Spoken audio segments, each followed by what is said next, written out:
Okay, so are you ready to dive into Winter's Heart? Let's do it.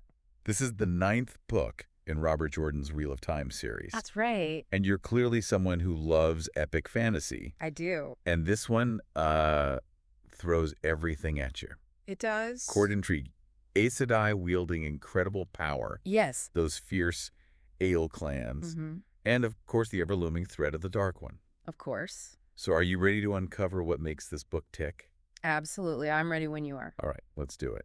So what's fascinating about Winter's Heart is that Jordan doesn't just throw these elements together. Yeah. He really masterfully layers them. He does. He uses these grand events to peel back layers of his characters. Yes. And we get to see them tested, their motivations, their strengths, even their weaknesses. Yeah. And it makes them feel so human against this backdrop of a world that's on the brink. Exactly. What's fascinating about Winter's Heart is that Jordan doesn't just throw these elements together, he masterfully layers them. He uses these grand events to peel back layers of his characters. We get to see them tested, their motivations, strengths, and even weaknesses, making them feel incredibly human against this backdrop of a world on the brink. Right. It's like he drops you right into the middle of this pressure cooker. He does. Take Elaine, for example. Okay. She's trying to solidify her claim to the Endoran throne. Right. But she's also got scheming nobles to handle. Of course. And the Black Aja. Yes. Those rogue Aes Sedai working in the shadows. Working in the shadows, exactly. To worry about. Right. And then to make matters worse. Yeah. Rand, who, as you might recall, can channel, set in. Yes, the male half of the one power. The male half of magic. Right. He sends his Ashaman, basically male magic users, to her doorstep. Yeah. Thanks, Rand. Right. Thanks for adding to my problems, Yeah. right? And it's how Elaine navigates this three-ring circus of challenges that reveals so much about her character. She's not just reacting to these external pressures. Jordan uses them to highlight her internal struggle between the traditions she's expected to uphold and the decisive leader she needs to become. It makes you wonder how anyone can even think straight with that kind of pressure. And speaking of intense situations, Right. Egwene, now the Amarylline seat, Yes. basically the leader of all the Aes Sedai. Right. She has her own set of problems. Of course she does. Uniting the White Tower, which is their central organization, Right. was never going to be easy. It was never going to be a walk in the park. Right. Now she has the Black Aja to root out, Yeah. and this new bombshell, they're like a secret society of Aes Sedai operating outside the tower's rules. Wow. Can you imagine the headaches? It's like herding cats, but the cats can control the very elements. Exactly. And then there's the whole Shan-Chan situation. Oh, right. Which just throws another wrench into everything. It does. Egwene's leadership is really tested as she tries to hold the White Tower together while dealing with the fallout of captured Aes Sedai and the shocking revelation of a male Adam, a man who can control female magic users. What's intriguing is how Jordan uses this external chaos to mirror Egwene's own internal journey. She's learning that leadership isn't about having all the answers. It's about making tough choices, even when the right path isn't clear. And while all of this is going on, we have Rand grappling with, well, himself really, Yes. the one power, that immense source of magic he can wield. Right. It's taking its toll. It is. Add to that the insidious taint of the Dark One seeping into his very being. Right. It's no wonder that he's walking this tightrope between being the world's savior and completely unraveling. And this is where Jordan's exploration of power truly shines. It's a double-edged sword. It can be a source of incredible strength, but also a corrupting influence. Rand's encounter with Cadswan, a powerful and, let's just say, persuasive Aes Sedai, is a perfect example. She sees the darkness growing within him and offers to guide him, but he initially resists. He views it as a threat, a challenge to his authority. Talk about adding fuel to the fire. Right. Speaking of fiery situations, we can't forget Perrin. No. His wife, Fael, has been kidnapped by the Shido Ale. Oh, no. Now, the Ale are already a force to be reckoned with. They are. Fiercely independent, bound by tradition. Yes. But the Shido, they've broken from the other clans. Right. They're unpredictable and even more dangerous. They are. Perrin's quest to get her back is a desperate race against time. It is. And Jordan really puts him through the ringer emotionally and physically. What's captivating about Perrin's storyline is that it's not just about rescuing Fael. It's about Perrin confronting his own internal struggles. He's always been torn between his human side and his connection to the wolves. This quest forces him to embrace both. It's like Jordan took everything we thought we knew about Perrin and threw it into a blender. He does. And then there's Matt, Oh, Matt. who somehow ends up in the middle of Shan Chan-controlled Dar, Right. a city where women hold the power. Yes. And men are often, well, Yeah. let's just say they're not exactly calling the shots. And Dar is a whole other beast. It's a society built on the subjugation of men, where women trained as Soldam control men who can channel their called Domine. Matt stumbles into this, encounters the deposed Queen of Altara, and even crosses paths with a golem creatures that are practically invincible and give me the chills just thinking about them. It's almost like Jordan took a look at all the usual fantasy tropes and said, hold my drink. Yeah. Like he could have easily just given us these like epic battles and political power struggles, but he goes deeper, right? He shows us how these characters deal with the weight of their situations. He does. The emotional toll it takes. Yes. And he does it so well. He really does. Think about that ritual Elaine and Avienda have to go through Oh, yeah. to become first sisters, basically like closer than family. They have to endure this intense trial that's led by the wise ones. Right, the wise ones. These Ailes, powerful female leaders. Yeah. And it's not just a physical test. Right. It's about confronting their prejudices. Yes. And finding common ground, even though they come from these like vastly different upbringings. And it's a good thing they're both strong-willed women. I was going to say. Because I don't know how anyone could get through that without cracking. I know, right? Like, talk about a trial by fire. It makes you realize that strength comes in many forms, doesn't it? It does. And speaking of strong women, Yes. we see Nynaeve tested too. We do. But in a totally different way. Right. She's with the sea folk. And their windfinder Talon is basically convinced that Nynaeve's destiny lies with the White Tower. Yes. Whether she likes it or not. Right, whether she likes it or not. And the interesting thing about this encounter is that Talionin uses Nynaeve's own past to try and manipulate her. She does. But in true Nynaeve fashion, Yes. she refuses to be controlled. She does. She stands her ground, She does. showing us that her strength comes from like forging her own path, Yes. not following one that someone else lays out for her. Exactly. Talk about sticking to your guns. It makes you appreciate how Jordan uses these very different situations to highlight different facets of strength. He does. And then there's Min. Right. She's got this incredible, almost eerie ability to see auras. She does. These aren't your average auras. Yeah. They reveal truths about people. Yes, they do. Her connection to Rand is particularly unsettling Oh, absolutely. because she sees, well, let's just say she gets a front row seat to the darkness growing inside him.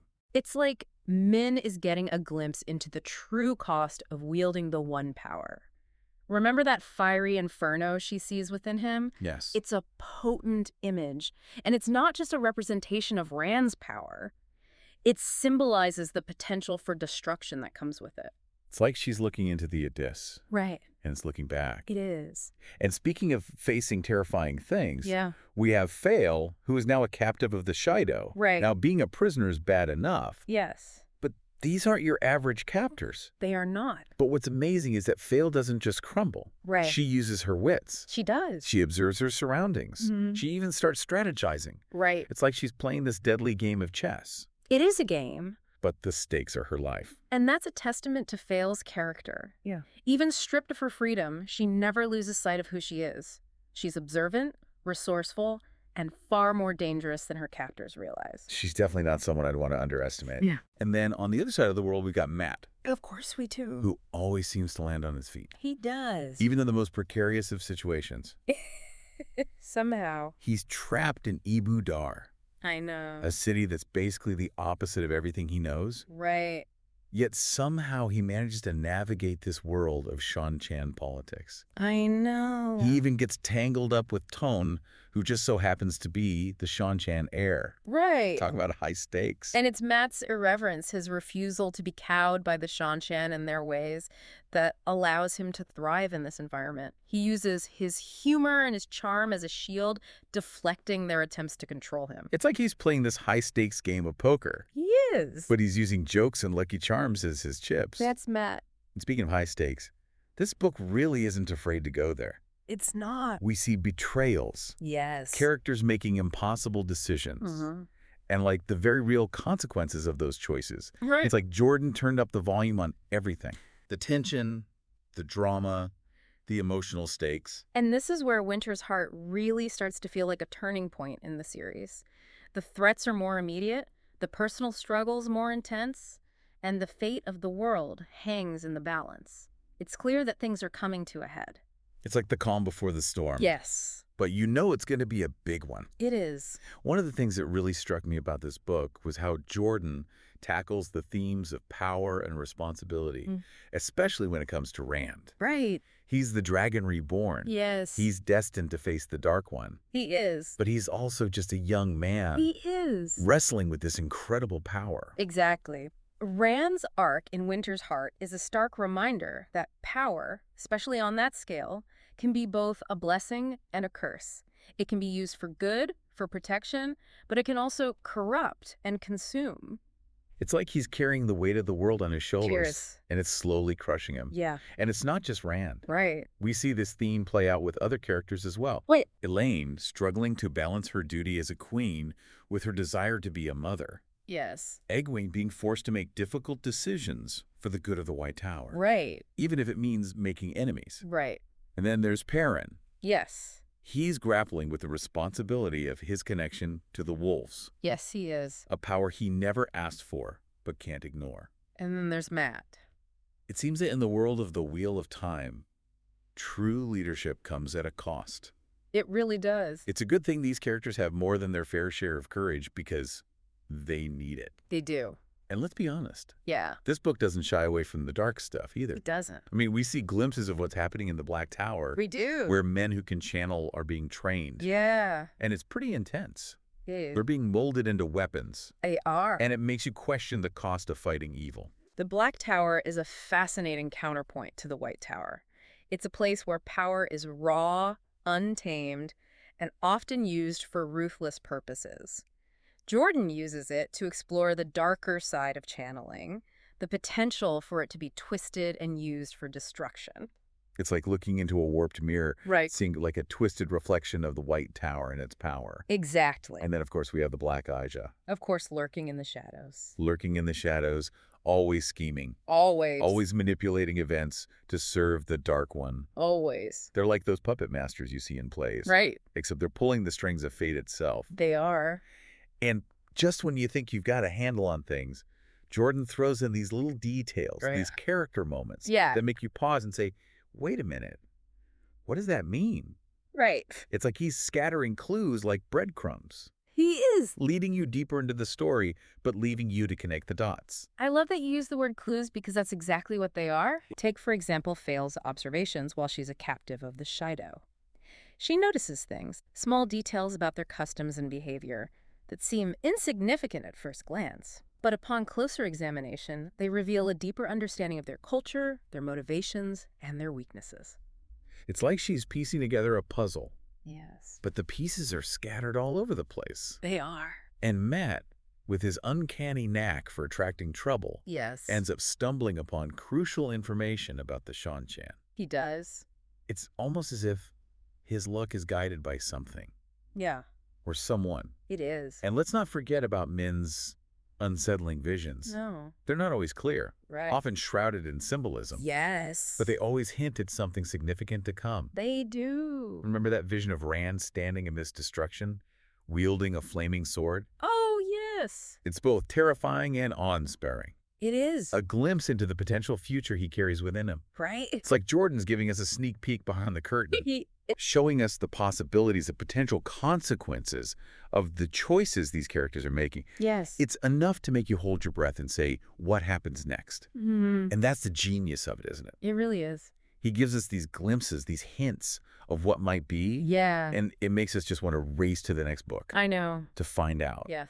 But he also forces us to slow down, Right. to pay Right. attention to the smaller details. He does. Because they might be the key to unlocking a whole other layer of the story. It's like he's saying, this world is complex. Pay attention. The answers are there if you look closely enough. It's exhilarating. Yeah. But with all these threads that Jordan is weaving, Right. it makes you wonder where he's going with it all. Yes. Like, what is that ultimate message that Yeah. he's trying to convey? What is that ultimate message? I think it's this. It's about change. It's not just about these epic battles or political machinations. It's about how these characters are transformed by their experiences. They're tested, they're pushed to their limits, and they come out the other side changed. It's not always pretty, is it? It's not. Sometimes those changes are painful. They are. Sometimes they involve loss or sacrifice. Yes. But it feels real, It does. you know? It's a reminder that growth doesn't happen in a vacuum. It doesn't. It's often messy. It is. It's uncomfortable. Yes. But it's also necessary. Exactly. And I think that's what makes Winter's Heart so powerful. It's a story that acknowledges the darkness, the struggle, the very real cost of facing your fears and fighting for what you believe in. So if we were to distill this down to like one final thought-provoking nugget Okay. for our listeners to ponder, Yes. what would it be? What is the takeaway Okay. from this deep dive into Winter's Heart? I think it's this.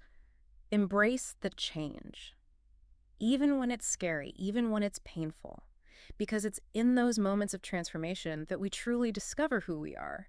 And who knows, we might even surprise ourselves with what we're capable of. I love that. Right. Embrace the change. Now that's something to think about. It makes me think about those like hints of prophecy that are scattered throughout the book. Yeah. And the characters are always striving to understand their destinies, to control the future. Right. But maybe, just maybe, the real power lies in embracing the unknown, Yes. in accepting that change is inevitable, Yes. and finding the courage to ride the wave. Absolutely. Who knows where it might take us? Exactly. Well, thank you so much for diving into Winter's Heart with me. Thank you for having me. It's been a pleasure as always. It has been fun. And to everyone listening, we'll catch you in the next episode. Bye, everyone.